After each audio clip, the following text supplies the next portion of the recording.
Hello everyone. Today we are going to see a new lecture about writing skills course. This course is prepared for those students who preparing for IELTS, SSC and government examination. If you have interested, please do subscribe our channel for more video, and if you like this video, please share it with your friends and family member. Let's begin a lecture. This is a golden grammar rule for writing. It's a basic thing. If you know this, please left the video. But before the left, please hit the like button and share this video. Now move on the first rules. Golden grammar rule for writing. It's a basic example. You can see that I need a car. And second one is what I need is a car. I need a car. What I need is a car. ये मुझे car की ज़रूरत है, और नीचे भी जो लिखा है वो भी ज़रूरत को ही दिखाता है। देखिए, देखने का लिखने का आप तरीका देखें। I need a car, what I need a car, what I need is a car. आपने रीड करना है। देखिए, रीड मोर, रीड ऐसा करें आप कि आपको ये समझ में आए कि ये रीड, ये लिखा हुआ है ना, आप लिखा हुआ है रीड करेंगे ना, ठीक है, कहीं भी होगा और लिखा हुआ होगा तो वो उसको देखे कि किस तरीके से उसने लिखा है, क्या लिखा है और ऐसा क्यों लिखा है। अगर आपको इतनी समझ आ गई ना कि ये लिखा है, इसका मतलब क्या है, तो आप भी ऐसा जो है लिख सकोगे। तो इसके लिए आपने रीड करना पड़ेगा, उसके लिए रीड करना पड़ेगा। तो ये एक बेसिक एग्जांपल दिया आप। ऐसे आप देखेंगे इंटरनेट पे भी होते हैं। कोई राइटर की एक किताब उठा ले, ठीक है, और बहुत सारी किताबें हैं, ऐसी उठाए आप और इसको जो है लिखे आप golden grammar rule for writing. देखिए, सेकंड वाला जो मैंने लिखा हुआ है, सेकंड, उसमें ये है। देखिए, मैं आपको दिखाता हूँ, शुरू से पूरी बात समझानी है आपको।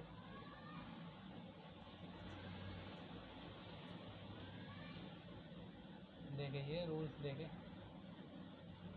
ठीक है, पूरा लिख दिया। अब उसमें लिखा हुआ है मैंने,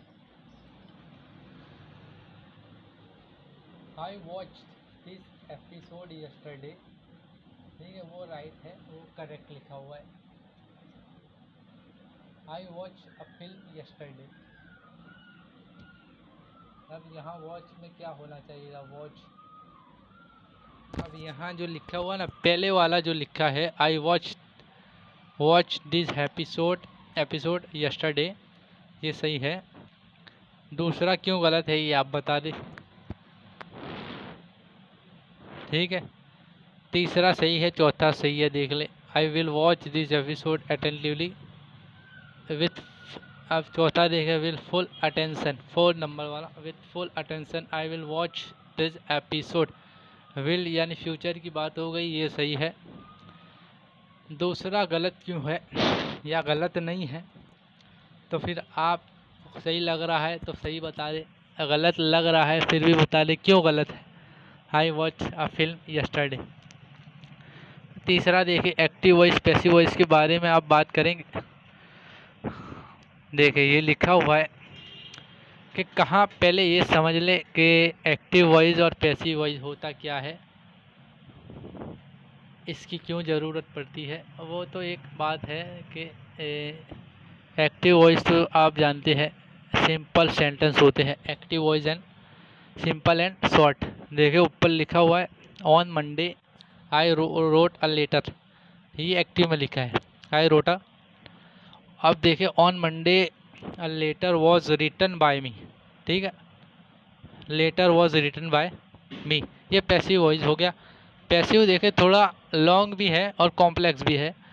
अगर आपको पैसिव वॉइस नहीं आता तो आपने एक्टिव में ही लिखना है, एक्टिव में ही लिखना है आपने। कोई पाबंदी नहीं है कि आपको पैसिव आना नहीं आता तो फिर भी आप पैसिव में ही लिखें, कोई पाबंदी ऐसी नहीं है, एक्टिव वॉइस में आप लिख सकते हैं, ठीक है। तो आपने ये करना क्या है कि एक्टिव वॉइस में लिखना है पहले, फिर पैसिव वॉइस में अगर आपको आता है तो, नहीं तो नहीं आता तो फिर रहने दे। अब ये तो हो गया एक्टिव पैसिव वॉइस। नीचे देखो लिखा हुआ है active sentences are simple and short, passive sentences are complex and long, ठीक है। लॉन्ग सेंटेंसेस होते हैं, देखिए ये पैसिव वॉइस है और ऊपर एक्टिव वॉइस। तो ये ज़रूरत क्यों पड़ती है कि पैसिव में ना जिसने काम किया है ना उस पर जोर दिया जाता है। पैसिव वॉइस जो है, जैसे मैंने कहा आई रोट अ लेटर, यानी लेटर मैंने लिखा।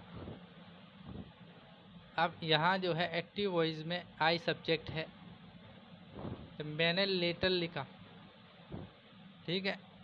अब वहीं जे दूसरे पैसिव में देखें इसको, a letter was written by me, मैंने लेटर लिखा है, किसने, मैंने।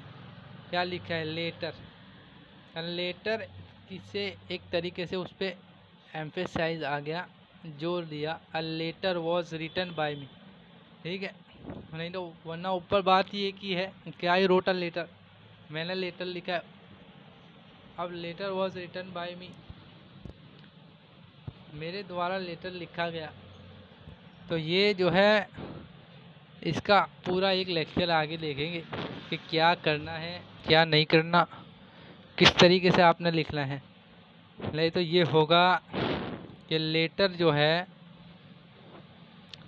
यहाँ ऑब्जेक्ट है, देखिए ऊपर ऊपर देखिए ना, यहाँ I wrote a letter, I wrote a letter. A letter क्या है, मैंने क्या लिखा, लेटर लिखा। तो लेटर ही, लेटर को आपने लेटर जो ऑब्जेक्ट है उसको आपने एज ए सब्जेक्ट की तरह आगे लिया है, सब्जेक्ट की तरह आगे लिया है। A letter was written by me, ठीक है। अब जिस सेंटेंस में ऑब्जेक्ट ही ना हो, जिस सेंटेंस में ऑब्जेक्ट ही ना हो तो उसका आप पैसिव वॉइस कैसे बनाओगे। जिस सेंटेंस में ऑब्जेक्ट ही ना हो, जैसे I was surprised, I was surprised, I was surprise का क्या मतलब है, ये एक्टिव में या पैसिव में आप बताए। आप बताए, किसी से पूछे आई वॉज सरप्राइज, इसका पैसिव वॉइस बना दे, कैसे बनेगा, ठीक है। कुछ सेंटेंस ऐसे होते हैं कि इसका पैसिव नहीं बनता।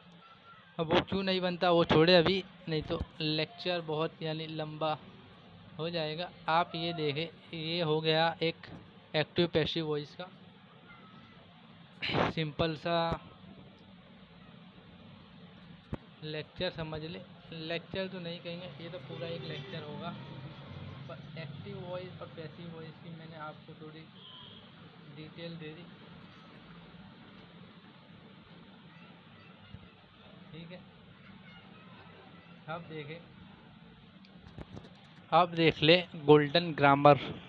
अब देखिए यहाँ मैंने ये लिखा हुआ है make simpler sentences in the beginning.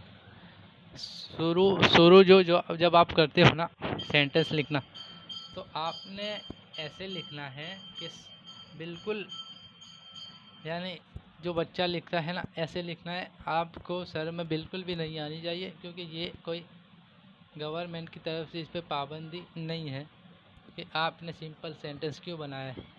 ठीक है, इसमें कोई पाबंदी ऐसी नहीं है ना कि आपने सिंपल सेंटेंस क्यों बनाया। आप जो है सिंपल सेंटेंस पहले बना ले।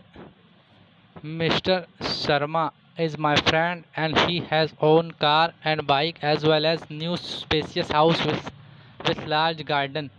Many more. His wife is the government officer and his son and daughter are studying in medical.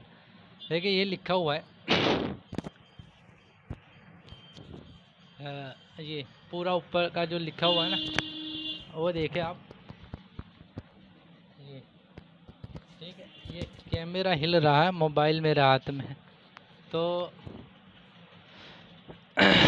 ठीक है।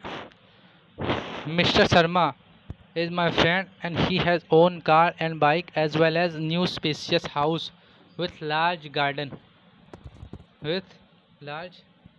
many more. His wife is the government officer and his son and daughter are studying in medical। लेकिन दोनों sentence को मैंने ये पूरा लिखा है और ये अलग अलग करके, तो ऐसे आपने लिखना है। ठीक है, ये लिखोगे ना, ये पूरा लिखने जाओगे तो कहीं ना कहीं गड़बड़ हो जाएगी।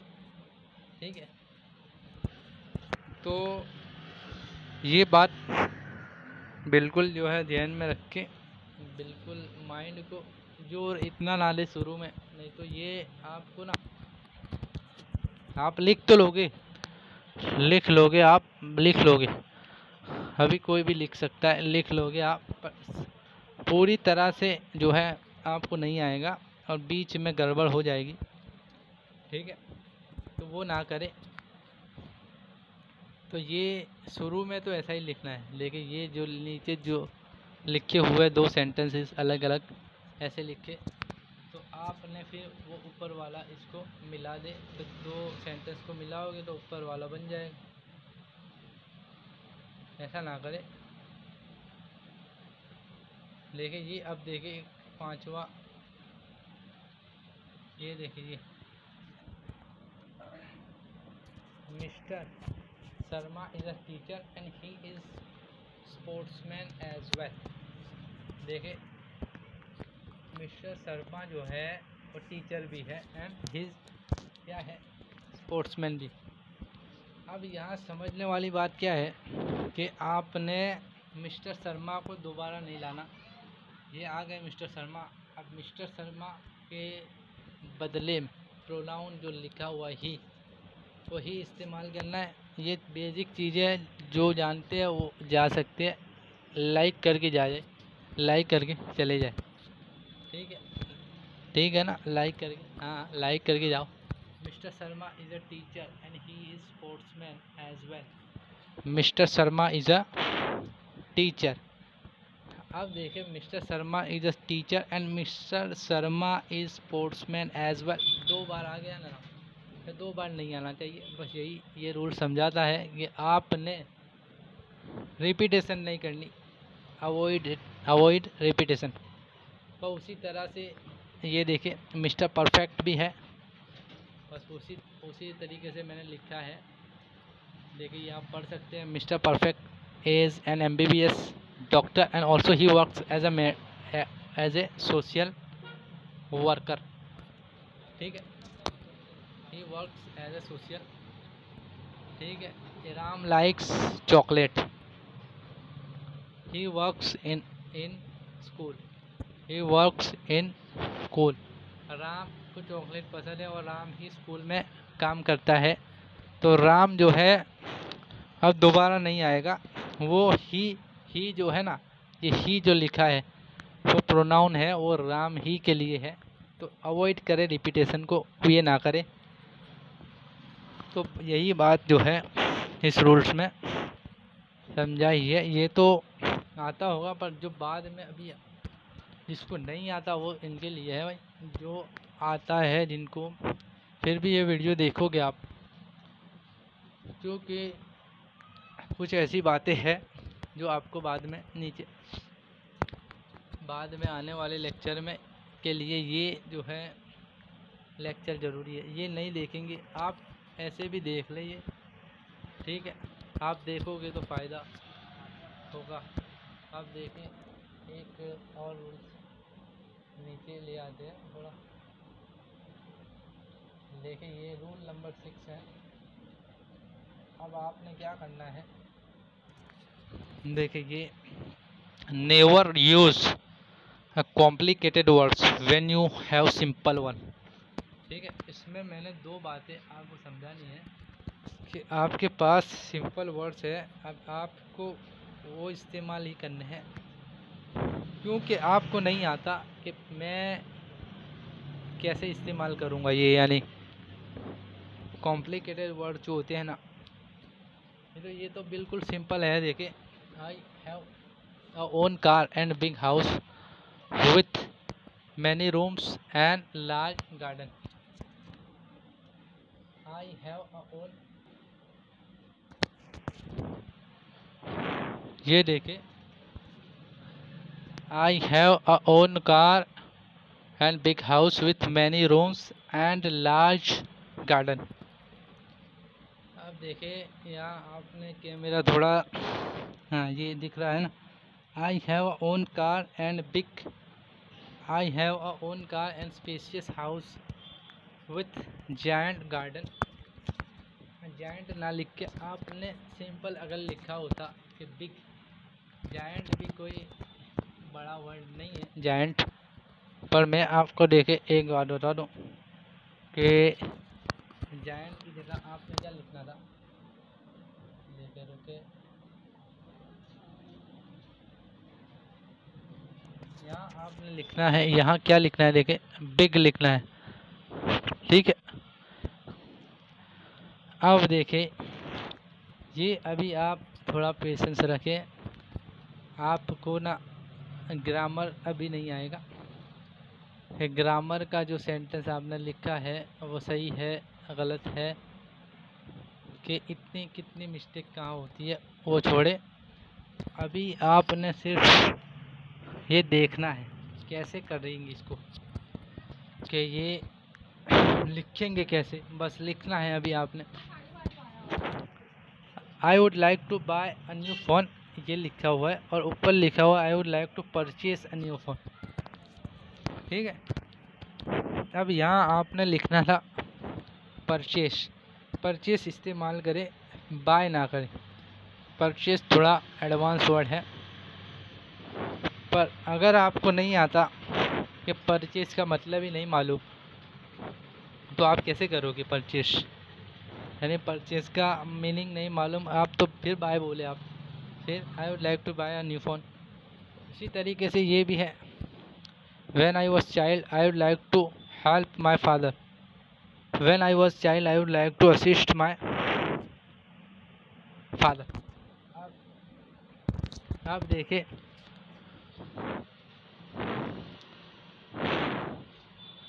आई would like to assist my father, ठीक है। हेल्प एक समझ में आता है आपको, हेल्प यानी मदद करना, असिस्ट, असिस्ट हेल्प का सिनोनियम्स है, सिनोनियम्स जो होते हैं वही है। मैं आपको ये कह रहा था कि ये आपने हेल्प और असिस्ट में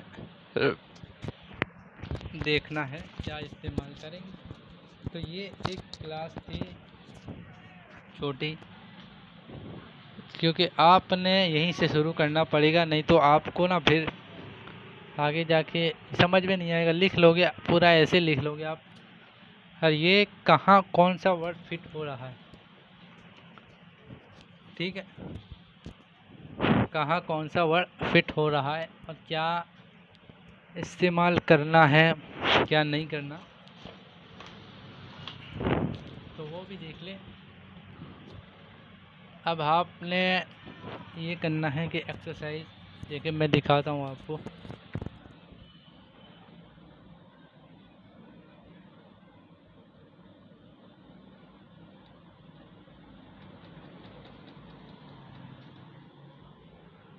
देखिए ये है exercise.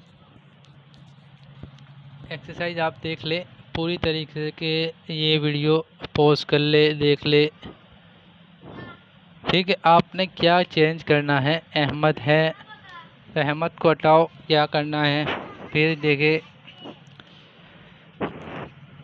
After taking an admission in university, ठीक है, I would like to ask a difficult questions to my friend. Difficult question, अब डिफ़िकल्ट यहाँ कोई इम्प्रूवमेंट आ सकता है, या क्या आपने कौन सा वर्ड इस्तेमाल करना है डिफ़िकल्ट की सिनोनिम्स देके, या और कोई भी आपके जहन में हो तो हमें भी जो है बताएं, ताकि हो सकता है कि आपके जहन में कोई और बात हो और मेरे जहन में वो ना भी हो, तो ऐसा हो सकता है।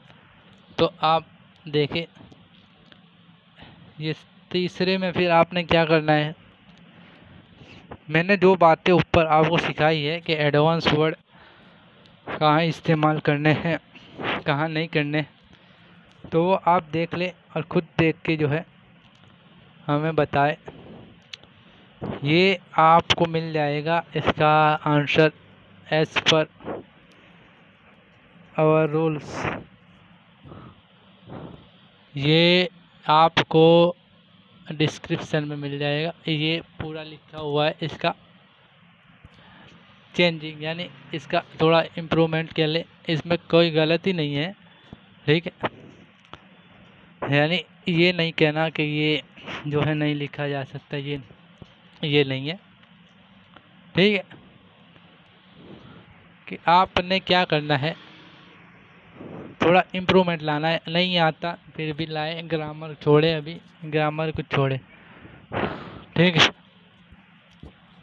तो ये वीडियोस आपको अच्छी लगी हो, क्योंकि अब जो वीडियो आएगी इससे पहले ये ज़रूरी था, अब आएगा कि सेंटेंस का बेसिक स्ट्रक्चर कैसे बनाना है, यानी सेंटेंस को बनाया कैसे जाता है वो देखेंगे, और उसके कुछ रूल्स होते हैं कि आपने कैसे लिखना है, कहाँ एडजेक्टिव आएगा, कहाँ वर्ब आएगा, कहाँ एडवर्ब आएगा, कहाँ नाउन आएगा। नाउन से पहले एडजेक्टिव होता है, नाउन और वर्ब से जैसे नाउन से पहले एडजेक्टिव और वर्ब के साथ एडवर्ब होता है। यानी देखिए, अगर आपने पहले ये लिखा है कि he lives in a beautiful house, he lives in a beautiful house, ये तो बात समझ में आती है कि वो अच्छे घर की बात कर रहा है। तो ब्यूटीफुल यहाँ क्या है, एडजेक्टिव है। अगर आपने ये लिख दिया होता कि he lives in a beautifully house, तो ये तो ब्यूटीफुल्ली कहाँ से आ गया, ये तो एडवर्ब है। ब्यूटीफुल्ली जो है वो एडजेक्टिव कहाँ है, ब्यूटीफुल्ली, ब्यूटीफुल्ली हाउस कोई लगता है, लगता ही नहीं। तो ये जो है आपने ये लिखना चाहिए कि he lives in wonderfully elegant house या होम। वंडरफुल्ली एलिगेंट, एलिगेंट यहाँ गया तो वंडरफुली उसके लिए ठीक है, वंडरफुली हाउस के लिए ठीक नहीं है। तो आपने इस तरीके से देखना है कि ये चीज़ें आपको समझ में आए, क्या लिखना है, कहाँ एडवर्ब भी नहीं आता या एडजेक्टिव समझ में नहीं आता, तो सेंटेंस तो बन जाएगा टूटा फूटा भी, पर जो है आपको समझ में नहीं आएगा, ये लगेगा ही नहीं कि ये क्या मतलब, ठीक है। बंदा समझ जाएगा कि ये ब्यूटीफुल हाउस की बात कर रहा है। तो ये देख ले, ये एक्सरसाइज नहीं होती तो आंसर में पहले ला लेंगे, ये थोड़ा आप कोशिश करें। इसके बाद में दूसरे लेक्चर में अब मैं आपको 2 दिन बाद आपको समझाऊंगा कि ये आपने कैसे लिखना है, ठीक है। 2 दिन बाद जो है एक और वीडियो आएगी, इससे पहले ये आप देख लें कि ये कैसे करना है। यानी हफ्ते में 3 वीडियो हो जाएगी, 3 वीडियो, ठीक है, तो उस वीडियो को आप देखे, शेयर करने लायक हो तो शेयर भी कर ले, समझ में आती है तो चैनल को देख ले, सब्सक्राइब कर ले, नहीं आती तो रहने दे, वो आपकी अपनी बात है। ठीक है, और ये वीडियो अगर आपको अच्छी लगी है तो शेयर कर दे। फिर इसी के साथ ये वीडियो को यहीं पर एंड करते हैं, नई वीडियो के साथ फिर आपसे एक बार मुलाकात होगी। तब तक के लिए वीडियो को शेयर करते रहिए, देखते रहिए, चैनल को सब्सक्राइब करें। Thank you so much.